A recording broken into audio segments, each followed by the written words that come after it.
que je connais, qui comprennent, qui savent ce que je veux dire. Mais c'est très difficile de dire à l'homme dans le monde, ou de crier à l'homme dans le monde, que l'homme est un être de lumière. Et que l'homme est capable, et il doit vivre sans aucun cloisonnement. Mais il faut que ceci vienne dans un temps, parce que l'homme ne peut pas être libre par illusion. L'homme peut avoir l'illusion d'être libre, mais il ne peut pas être libre par illusion. Il peut avoir l'illusion d'être libre, mais il ne peut pas être libre par illusion. C'est impossible. Parce que être libre veut dire être capable, consciemment, de contrôler sa propre existence, sa propre vie, jusque dans le monde de la mort. Un homme, je vous donne un exemple plus rapproché pour faire comprendre d'une façon plus concrète. Supposons que vous vous couchez le soir, vous dormez, vous rêvez, vous allez dans le monde de l'astral. Vous allez dans le monde de l'astral, mais vous n'avez aucun contrôle sur ce qui se passe.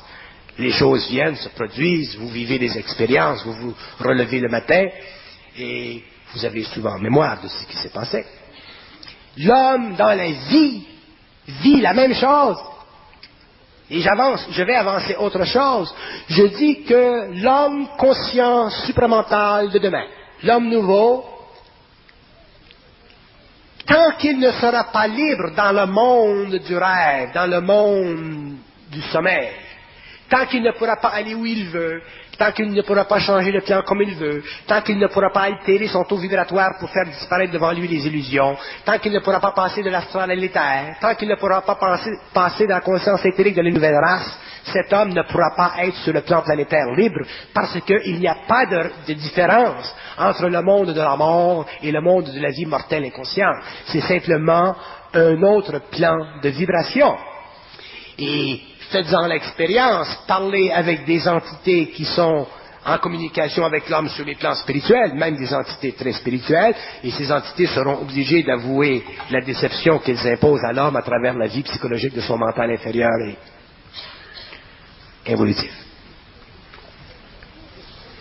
Être libre, ce n'est pas une constatation psychologique, ce n'est pas une attitude philosophique.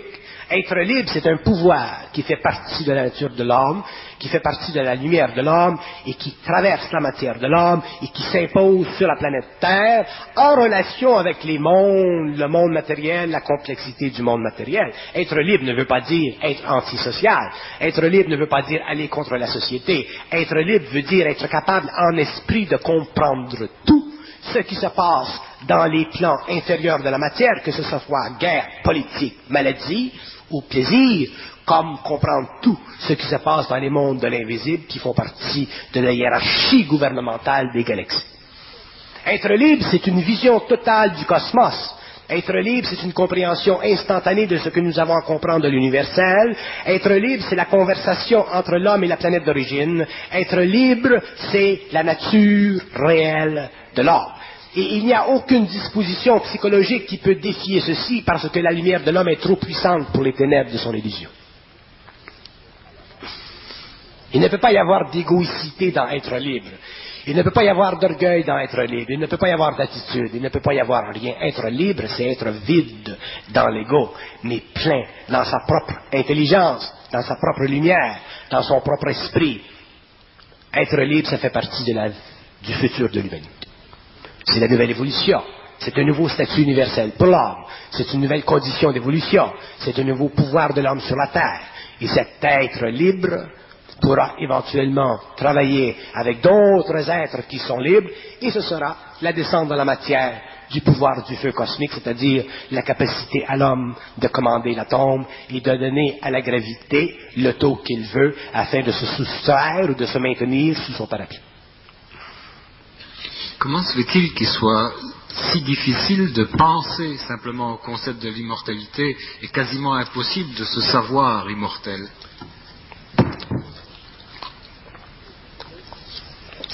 Parce que penser au concept de l'immortalité, ça fait plaisir à l'homme. Ça lui donne de l'espoir. Et c'est une illusion. Parce que l'immortalité, ça ne se pense pas, ça se sait. Et tant que ça ne se sait pas, ça se pense. Et tant que ça se pense, ça ne peut pas. L'immortalité, c'est un état, c'est pas une attitude. Ça fait partie du pouvoir de la lumière de l'homme sur la matière. C'est normal. L'immortalité, ça ne peut pas s'institutionnaliser psychologiquement. L'immortalité, ça ne peut pas se faire valoir. L'immortalité, ça n'a aucune substance psychologique pour la définition évolutive de l'homme. L'immortalité, ça fait partie d'une constante universelle de l'homme. C'est normal, l'immortalité. L'évolution a forcé l'homme à réaliser une constante universelle en ce qui concerne la mort. L'évolution amènera l'homme à réaliser une constante universelle en ce qui concerne l'immortalité. C'est un autre état. L'homme doit un jour dépasser la conscience psychologique de son espace-temps. L'homme doit un jour avoir totale conscience, c'est-à-dire être capable de communiquer à tous les niveaux de l'organisation systémique, selon son pouvoir, de recevoir en retour le statut universel vibratoire qui lui permettra d'entrer en communication avec des intelligences ou des mondes qui font partie de l'organisation gouvernementale de ces mondes. Mais tout ceci fait partie du taux vibratoire de l'esprit de l'homme. Tout ceci fait partie de la jonction entre les mondes invisibles et les mondes de la matière. Moi, je ne comprends pas pourquoi l'homme ne comprend pas, mais je sais pourquoi l'homme ne comprend pas. C'est une affaire de contact. Effectivement, c'est une affaire de contact. Mais ce qui... Pardon? Ah, je pense que c'est la voix des techniciens ou qu'on a... Ah bon, il parle de contact, alors j'ai parlé de contact. C'est une affaire de contact, parce que le phénomène du contact que nous découvrirons au cours de l'évolution, c'est un phénomène de communication mentale, mais ça va bien plus loin que ça, c'est un phénomène de téléportation de l'esprit. Chaque fois que l'homme entre en contact télépathique avec la planète d'origine, c'est son esprit qui voyage. Autrement dit, l'homme découvrira un jour que le phénomène de la pensée, ça n'existe pas, que le phénomène de la pensée, c'est simplement un déplacement dans le temps de sa planète d'origine, de son esprit. Vous comprenez? Pas tout à fait, non. Autrement dit, la pensée, ça n'existe pas en soi. La pensée est une manifestation. Elle est le produit d'une manifestation créative, énergétique, d'une certaine forme d'énergie, qui est elle-même le produit du mouvement de l'esprit dans son éther. Quand l'esprit de l'homme va de ce point à ce point, il y a une phénoménologie sur le plan de l'énergie cosmique qu'on appelle de la pensée. Autrement dit, penser, c'est se déplacer dans un autre espace-temps. Penser, ce n'est pas penser. Et si l'homme était conscient que, quand il pense, il se déplace dans un autre espace-temps, il passerait son temps à se déplacer au niveau de son esprit pour étudier les différents espaces-temps. Il serait totalement en dehors du monde de la mort. Donc, à partir de ce moment-là, ce serait très très facile pour lui de parler parce que parler, c'est l'expression de ce mouvement-là, mais non conditionné. Je veux dire parler créativement, je ne veux pas dire jaser. Parler créativement est l'expression instantanée de ce mouvement d'énergie de l'esprit de l'homme qui devient, pour l'être de l'évolution de la pensée. L'homme, au lieu de parler dans le monde, il pense. Pourquoi? Parce que son esprit, au lieu de se déplacer en dehors du monde de la mort, il se déplace à l'intérieur du monde de la mort. Vous comprenez ce que je veux dire? Vous comprenez? Vous comprenez pas? Vous avez le monde de la mort, l'esprit de l'homme se promène dans le monde de la mort, vous avez de la pensée subjective. L'esprit de l'homme sort du monde de la mort, vous avez de la pensée créative. Il sort du monde de la mort à partir du moment où il comprend le mécanisme de la pensée subjective. Quand l'homme comprendra le mécanisme de la pensée subjective, graduellement il sortira du monde de la mort parce que l'esprit ne peut pas, dans le monde de la mort, utiliser sa vibration sans sortir du champ de gravité de ce monde-là parce que sa vibration est trop puissante. Mais l'esprit de l'homme est trop endormi. Et il est endormi par le fait qu'il se déplace dans une zone de temps qui est tellement inférieure à sa propre réalité que l'homme, sur le plan humain, expérientiel, vit une inversion d'énergie, donc il vit une pensée subjective. Donc, vivant une pensée subjective, il n'est pas capable de créer une pensée objective. Pensée objective qui amènerait son esprit à se déplacer dans le cosmos, d'étudier, et de lui amener, par ce mouvement-là, à travers son cerveau, ses neurones, une autre vibration qui deviendrait pour lui du savoir. Donc, la connaissance fait partie de la mort, le savoir fait partie de la lumière, de la vie. Il n'y a aucune relation entre le savoir et la connaissance. La connaissance, c'est pour amuser l'esprit qui est dans le monde de la mort, donc pour donner à l'ego l'impression d'être intelligent, lorsqu'en fait il est parfaitement ignorant. Et dans l'autre direction, vous avez l'esprit qui sort du monde de la mort lorsqu'il passe de l'involution à l'évolution. Donc à ce moment-là, il est éveillé, il peut se déplacer où il veut. Donc la résultante de ceci, sur le plan matériel du cerveau humain, c'est une capacité d'enregistrer ses vibrations, ses énergies, toujours. Donc l'esprit de l'homme est toujours en relation étroite avec l'ego. C'est ce qu'on appelle la fusion. Donc, que vous demandiez n'importe quoi à l'homme, il vous répond, parce que l'esprit est là, il travaille, qui amène l'information. Vous comprenez? Mais tant que l'homme est dans le monde de la mort, il n'est pas capable d'aller chercher cette information. Donc, il va seulement chercher l'information dans le monde de la mort. Et qu'est-ce que c'est l'information dans le monde de la mort? C'est la mémoire. Donc, la mémoire de l'homme la mémoire de l'humanité est toujours rapportée à l'ego. Donc, l'ego vit toujours de la mémoire. Il vit la mémoire d'hier, il vit la mémoire d'il y a 2 ans, il vit la mémoire de l'humanité, il vit les archétypes. Une fois qu'un esprit est libre, à ce moment-là, cet esprit peut commencer à parler à l'homme. Il peut expliquer à l'homme comment fonctionne la genèse de son mouvement cosmique. Donc, il peut expliquer à l'homme la genèse de l'homme. Il peut expliquer à l'homme la genèse de la mort. Il peut expliquer à l'homme la genèse de l'immortalité, de la mortalité, et ainsi de suite. Il peut expliquer à l'homme tout parce qu'il est libre de la mort. À partir de ce moment-là, il y a un mouvement dans la conscience de l'humanité, la conscience supramentale est sur la Terre, l'homme peut commencer finalement, graduellement, à progresser dans la compréhension de son propre esprit. Parce que l'esprit qui parle en fusion avec l'homme, automatiquement amène vers lui quelque chose qui est réel. Donc l'autre qui est dans le monde de la mort est obligé constamment d'être confronté avec le réel. Donc étant obligé d'être confronté avec le réel, son esprit, lui, doit s'éveiller. Le réel éveille l'esprit parce qu'il choque l'esprit dans le monde de la mort, il lui donne une propulsion, donc l'esprit tend graduellement à sortir du monde de la mort. C'est la déastralisation de l'homme, c'est la neutralisation de l'activité normale, psychologique, psychique du mental inférieur, c'est le développement de la conscience supérieure de l'homme, donc c'est l'ouverture entre l'ego et son propre esprit des circuits universels. C'est le retour à la source. Donc l'esprit de l'homme est capable d'aller à la source de son origine, il est capable d'aller sur sa planète d'origine. Donc l'homme automatiquement, à travers l'immortalité, plus tard, retournera lui-même aussi à sa planète d'origine, et là, à ce moment-là, lorsque sera venu ce temps, il y aura une unité totale entre l'esprit, l'immortel et la civilisation auquel il fera partie, et c'est à partir de ce moment-là que nous verrons naître dans le cosmos invisible, mais réel et concret des super-univers, une autre hiérarchie de ce que nous appelons aujourd'hui spirituellement dans notre monde les archanges. Donc l'évolution continue, il n'y a pas de fin à l'évolution.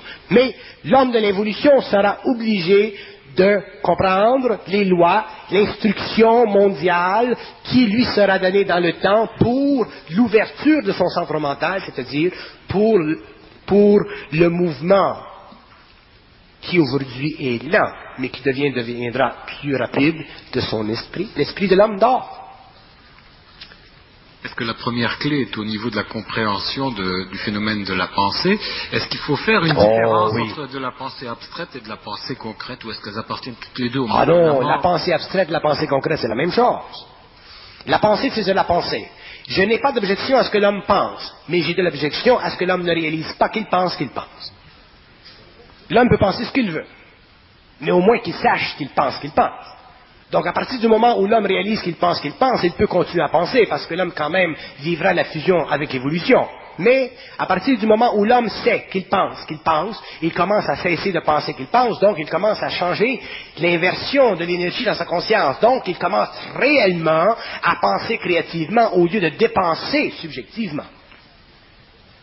Et avec le temps, naturellement, il commence à prendre conscience de ce qu'il dit, de ce qu'il parle, il commence à savoir, son esprit commence à être plus mobile, il se crée une dynamique dans son mental, et c'est ça la conscience supramentale. Vous savez qu'est-ce que c'est la conscience supramentale? C'est le mouvement, finalement, de l'esprit de l'homme en dehors du monde de la mort. La conscience mentale, c'est le mouvement de l'esprit dans le monde de la mort. La conscience supramentale, c'est le mouvement de l'esprit de l'homme en dehors du monde de la mort. Alors, quand l'esprit de l'homme est libre, il est libre. Et c'est ça le mouvement, la descente de la conscience supramentale sur la Terre. C'est ça l'évolution. Et qu'est-ce qui détermine sa sortie du monde de la mort? Est-ce que c'est nous? Ce qui détermine sa sortie du monde de la mort, c'est le besoin qu'il y ait, dans un temps ou dans un autre, un homme qui puisse d'abord lui-même le vivre, c'est-à-dire, ça prend sur une planète un initié, ça prend un avatar, ça prend un homme qui est dans une situation de vie qui puisse rendre ce phénomène lisible à l'homme pour que l'homme ensuite puisse continuer à l'apercevoir. La fonction des initiés sur la planète, sur n'importe quelle planète, c'est ceci, c'est une fonction d'instruction. Donc, il y a des hommes qui ont la capacité de vivre ceci seuls dans leur grande solitude, et éventuellement, ils ouvrent un chemin pour l'humanité, et avec ça, l'évolution se fait. Mais c'est toujours à l'homme de le vivre, de le reconnaître en lui-même, parce que dans la nouvelle évolution, l'homme ne pourra plus croire, parce que croire, ça fait partie de mourir. Dans l'évolution, l'homme devait croire parce que l'homme ne pouvait pas vivre. Donc il pouvait être capable de subir la mort pendant un certain temps sur le plan matériel jusqu'à ce qu'il puisse la vivre d'une façon constante sur le plan d'elle-même. Mais dans les prochaines évolutions, l'homme ne pourra plus croire parce que croire, ça ne fait pas partie de l'esprit. L'esprit sait. Tandis que quand l'esprit est endormi, vous savez qu'est-ce qui se passe quand vous prenez des pilules? Quand vous fumez du pot, il se passe quelque chose dans le mental de l'homme qui dort. Donc, l'esprit de l'homme dort, il est prisonnier du monde de la mort. Et il y a, dans le monde de la mort, énormément d'âmes qui souffrent. Mais ces âmes, avec le temps, seront libérées, parce que les hommes sur la terre libéreront les âmes du monde de la mort. C'est l'homme qui libérera le monde de la mort. Ce n'est pas le monde de la mort qui libérera lui-même. Parce qu'il est empoisonné. Il est emprisonné, il est enchaîné, le monde de la mort, sur les plus hauts plans. D'ailleurs, ça fait pas longtemps, la semaine passée, j'ai fait des études, je suis allé sur les plans pour regarder l'organisation psychique de ces mondes, en ce qui concerne l'ésotérisme et l'occultisme dans le monde. Comment le monde de la mort organise psychiquement, à travers l'ésotérisme et l'occultisme, l'humanité. C'est incroyable, c'est inouï. Et l'occultisme, est-ce qu'il ne vient pas donner un coup de main, un coup de pouce à la religion? L'occultisme, il donne un coup de main et un coup de pouce à tout. Seulement que, éventuellement, l'homme devra réaliser que c'est l'attitude occulte. C'est évident. Il est évident que si l'homme fait partie du monde de la mort, qu'il y aura au cours de l'évolution des relations entre le monde de la mort et l'homme. Donc, vous avez le psychisme, vous avez les religions, vous avez la spiritualité, et ainsi de suite. Donc, vous avez des relations entre l'homme et les hauts clans ou les bas clans du monde de la mort. Ça fait partie de l'évolution, ça fait partie du progrès de l'homme. Mais, l'homme, un jour, devra réaliser qu'il se développe dans sa conscience mentale subjective de l'attitude. Et c'est l'attitude qui est anti-homme. Ce n'est pas, si vous me demandez, est-ce que je suis occulte, moi, mais occulte, qu'est-ce que ça veut dire être occulte? Peut-être pour une autre personne, être occulte, ça veut dire quelque chose. Parce qu'il vit une attitude vis-à-vis l'invisible. Mais moi, si vous me demandez est-ce que je suis occulte, c'est dur de répondre, parce que, qu'est-ce que ça veut dire occulte? C'est-tu parce que je peux aller dans le monde de la mort et en revenir? C'est-tu parce que je peux aller dans l'éther et en revenir que je suis occulte? Mais non, c'est normal. C'est moi qui est normal et le monde est occulte. Vous comprenez? Bon.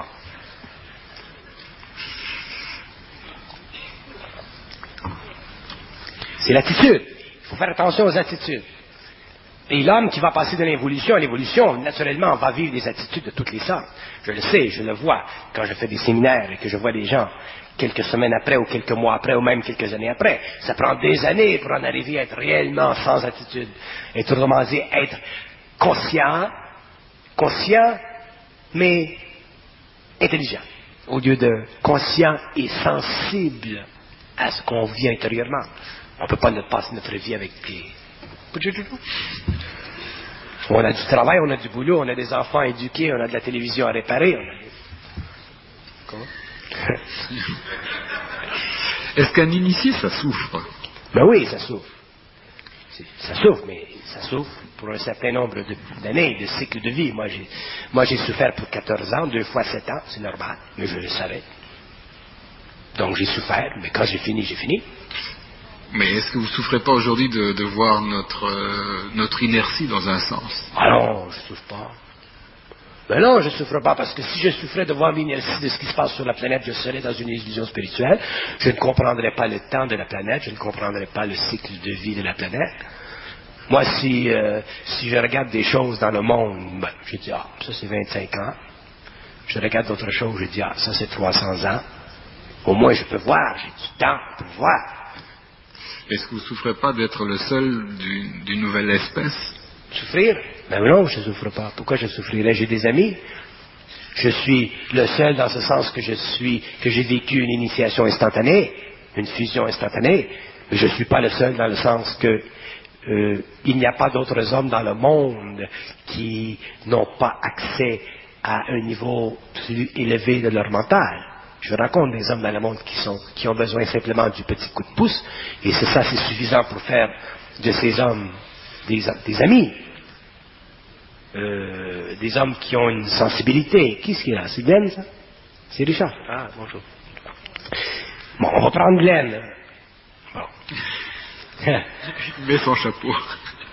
Vous prenez Glenn. Glenn, c'est un type qui est sensible. C'est un type qui est controverse. C'est un type qui a fait plus pour les autoristes dans cette province que n'importe qui. C'est un type qui a un ego à la fois spirituel, mais à la fois intelligent, dans le sens logique. Donc, c'est un type qui bénéficie de 2 capacités. Il a la capacité d'utiliser le spirituel pour faire sortir une vibration, ou il a la capacité d'utiliser la logique pour faire sortir une autre vibration. Autrement dit, il peut se servir du spirituel pour détruire le matériel, il peut se servir du matériel pour détruire le spirituel. Ceci fait partie de sa capacité en tant que journaliste de travailler avec la polarité. Si, au cours de son évolution, ce même bonhomme, après, apprend à être capable au lieu d'être véhiculé entre le spirituel et le matériel, ou l'occulte et le matériel, s'il apprend éventuellement à contrôler l'énergie dans son mental qui utilise la vibration du spirituel ou la vibration du matériel, il deviendra un homme qui sera capable de donner au monde, à travers son métier, un exposé suffisamment objectif de la réalité occulte des mondes matériels, de la phénoménologie, du psy, ainsi de suite, sans qu'il se soit obligé de vivre les contre-coups. C'est un travail qui est très difficile, parce que, pour moi, si je parle de l'occulte, si je parle de n'importe quoi, je travaille toujours avec les 2 forces. J'utiliserai le matériel en fonction du spirituel, le spirituel en fonction du matériel. Autrement dit, j'intercède toujours dans une dimension, dans un ordre. Parce que je connais les lois de la dualité. Mais pour un homme qui ne vit pas une fusion instantanée et qui vit une grande sensibilité à son énergie, à son esprit, c'est un travail très difficile. C'est pourquoi, pendant des années, j'ai toujours dit à Glenn,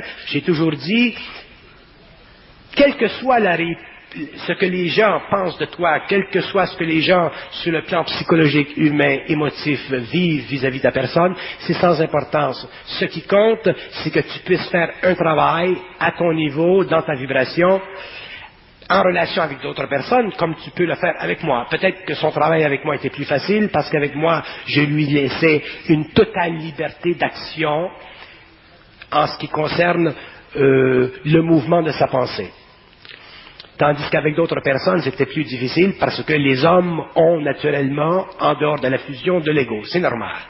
Donc, c'est pour ça que je dois dire, puisqu'il est ici en public, je dois dire que les hommes qui se conscientisent, les hommes qui apprendront demain, les hommes qui ont déjà le doigt sur les systèmes de communication nouveaux, les hommes qui ont déjà la capacité de comprendre des choses, mais qui doivent perfectionner leur rendement psychique, c'est-à-dire qui doivent en arriver à contrôler cette énergie pour qu'elle ne les contrôle pas, ces hommes ensemble ont quelque chose à faire. Ce sont les hommes qui auront quelque chose à faire. Ce sont les hommes qui doivent apprendre à mettre de côté leurs attitudes psychologiques, leurs attitudes primaires en ce qui concerne un certain travail dans ce domaine et commencer à former entre eux des liens de plus en plus solides, des plus en plus réels, des plus en plus libres de la continuation du monde de la mort sur notre mental, qui fait partie de notre évolution.